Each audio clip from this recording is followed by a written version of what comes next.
What's up, guys? This is Avon Doom coming at you from, Brooklyn today. It's another video with my friend Billy Bombs. This is the one true metal mutant maniac from Queens. Unfortunately, yesterday we found out about the passing of Roddy Piper. A lot of you probably know who that is. Some of you that might not. He's the guy that always came out in WWF with the Kill. Sci-fi nerds will know him as the main character in one of the greatest sci-fi movies of all time, which is They Live. Which we just finished watching again, just for the hell of it. Yeah, literally, that's not even a joke. We love that movie. We got it on vinyl to listen to. It's so awesome. So awesome. Go get it. John Carpenter's the man. Yeah, to make everything clear, no, we are not together. We're just friends, and that was really gay. So what I just did? Jessica just fucking around. Oh, we grew up together, so we do these videos together. We're the only two guys out there to do a video like this that's pop culture, nerdy stuff, wrestling, dumbass shit constantly. Yeah. We're the only two out there because we have good chemistry. So, we're like Abbott and Costello or Penn and Teller. Penn and Teller, I like that a lot. Yeah. Abe and Bombs. Yeah. A lot of everybody knows Roddy Piper. I actually myself used to own a VHS of the the Super Mario Brothers Super Show. With him on it, which was the best episode ever. I used to love this guy. Everyone who knows me knows that I love everything bagpipes and kilts, and I realized today that he's probably the reason why I like all that stuff so much, which kind of blew my mind because I never really thought about it. Let me give you some small information. His actual name was Roderick George Roddy Toombs. He was actually Canadian, which a lot of people might not know. If you get a chance, see his documentary, Born in the Controversy. Is he Born in the Controversy? Or I might have messed it up, but it's so good. And he talks about his childhood and how he grew up on the streets after being the age of 13. He went on to meet a guy named, I forget his first name, but Don Owens, who ran LA, the East Coast of wrestling. The West Coast of wrestling, from LA to Portland. And he actually would work with Chavo Guerrero's dad, Gory Guerrero, and he was a bad guy back then too. And then and the WWF found him back in '83, and then asked him to come up here. And it's a great story if you get a chance to watch it. He had a lot of kids, and the funny part is that all those guys you see on TV that were bad guys back in the '80s were the best people on earth. Ric Flair's a crazy dude, but he's awesome, and so is Roddy Piper. Yeah. But then as if we all learned lately, that Hulk Hogan's a piece of shit. Yeah. So, what does that tell you about all your heroes? You know what I mean? Yeah, unfortunately. Sometimes you got to root for the bad guy. For a while, unfortunately. Yeah, it seems like the guys who play the heroes are kind of filling a void for all the evil in their hearts. Also he had a podcast, and he was just a guy that everybody liked because he was an awesome villain. He was the great. Piper's Pit, everybody knows the fucking coconut. It doesn't make you feel so bad when you find out Jimmy Snuka nearly killed his girlfriend the week before Piper hit him in the head with a coconut. Yeah, just think about that. I didn't even know about that. The famous Andre the Giant one. None of your business. And so all that stuff. Like I said, I used to love this guy when I was a kid. In the early '90s, he was the man. He was just the best villain. He could speak. He could cut a promo like nobody's business. Everybody knew that. He had a great mouth.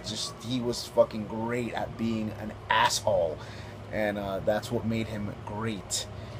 So I unfortunately have never met him, which I'm actually really bummed out about. But Billy over here has actually had the chance to meet him, and I'll just, I guess you want to explain that.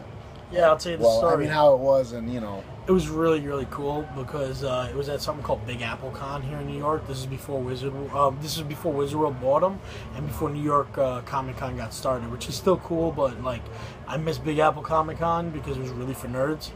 You had to be a nerd to be there. But Piper was there once. It sucked a lot of the time, but it you know. Piper made up for it one time. Yeah. Iron Sheik was there another time. Oh, really? Yeah, I missed that one, but like I gotta meet him before. Like you know, you never know. He's outliving everybody. Sheik, he's like but he pickled himself from all the drugs. If you watch the documentary, he pickled himself. That's something I have to watch too. It's really good, but Piper, it was really cool because like I really put myself in a bad situation to meet him that day, because I was trying to hang out with friends and try and go to a convention and run around, and I ended up going to Coney Island. After being there, I saw the line and I took a ticket, and you had to get a ticket to meet him.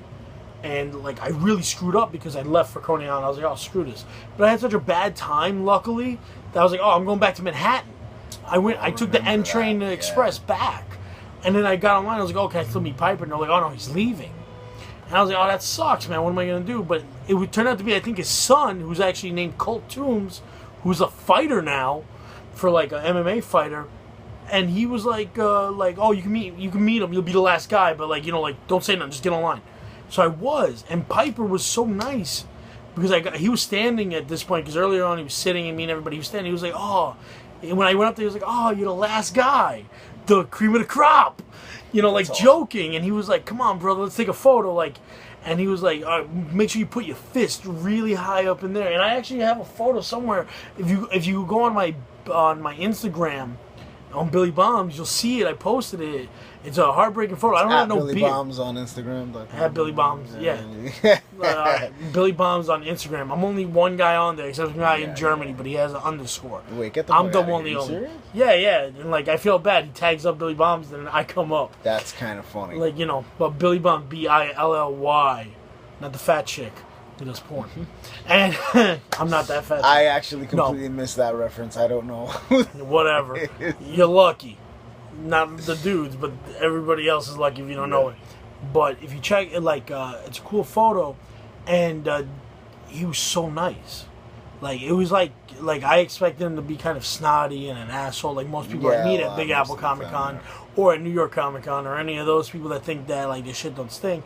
He was really the nicest guy I ever met. And then a friend of mine, Anthony, actually took photos with him and his son. And Piper got up from behind and went up to him and carried his son and was talking to people while holding Anthony's kid, who now is like 8 years old or 10 years. No, I think he's like 10 years old. That's how long ago it was that it was 10 years ago. You know what I mean? This is like the coolest part of my life. You know what I mean? Like going to meet people, because you should meet your heroes. You should meet people you grew up watching. Like I freaked out a lot of people I'd meet on the street because we live in New York and you'd run into a lot of people, but you should. If you see them, go up to them and say hi. Like, a lot of times, people saw Robin Williams on the street and never got a chance to say hello. Because you'd be afraid you don't want to bother them. But you know what, man? That's your hero.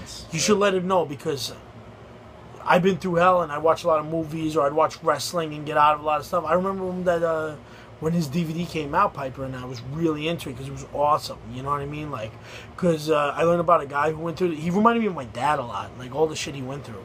So it was really good to meet him. He was really a sweet man, and then listening to his podcast was even better.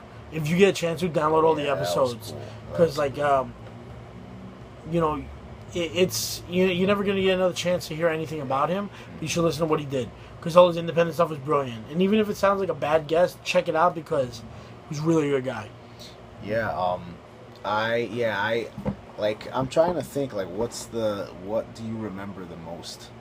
Like, what was the thing that you remember, like, about him? That you remember when, like, you were a kid? Like, was there any specific when moment? To be honest, it was him versus Goldust in a crazy backlot brawl. But really, I knew... 90s? Was that, like, the 96? Yeah, it was like 96, 94, 95, 96. I forget. No, it's not 94, 95. But here's the thing. I remember They Live more than anything, because I'm a geek first. Obviously, by my room that we're taping this in, that I'm a big-time geek. And They Live was such a good movie.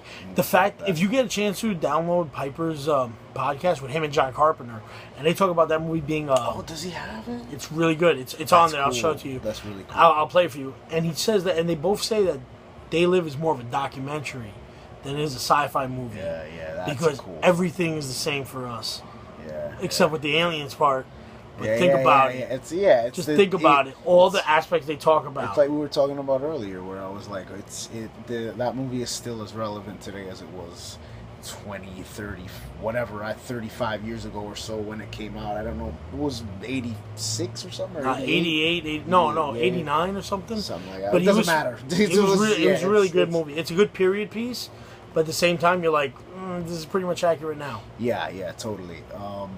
I mean, nobody's gonna forget him. I mean, he's like, he was in the hearts of everybody. He never won a WWF champion. He was an Intercontinental champion once. Intercontinental. And he lost it to his cousin, Bret the Hitman Hart. Yeah, that was that was the highest he ever got. It was like, which is crazy because all the greatest wrestlers always win.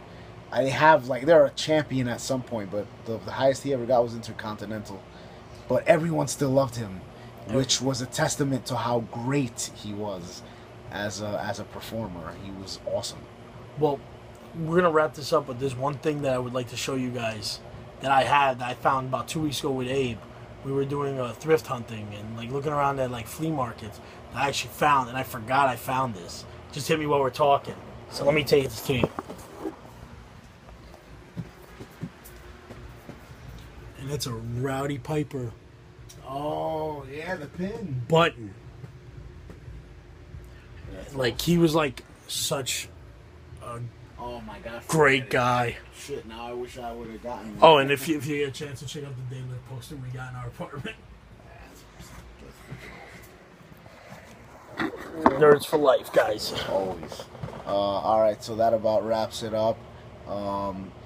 I guess let me know. Let us know if you ever met Piper or what your thoughts about him were, or because a lot of these guys shaped our childhoods. The Warrior, Macho Man, Dusty Rhodes. Yeah, and every time they fall, man, it's crazy. It's like a piece of our childhood leaves, and we can never get it back. So let us know exactly what you thought about Roddy, and if you ever had an experience with him, or how much you loved him, or how much you hated him, or whatever. Let us know in the comments, and that's about it. Don't forget to like, subscribe, and stay tuned for the next episode of Abe Von Doom's Metal Mutant Maniac Mania. And I just made that up on the spot. It's Mutant Metal Maniacs featuring Abe Von Doom and guest starring Billy Bonds. Yes. So let us know. Like, subscribe. I'll say that 1,000,000 times, and we will see you next time. Peace. Totes my goats.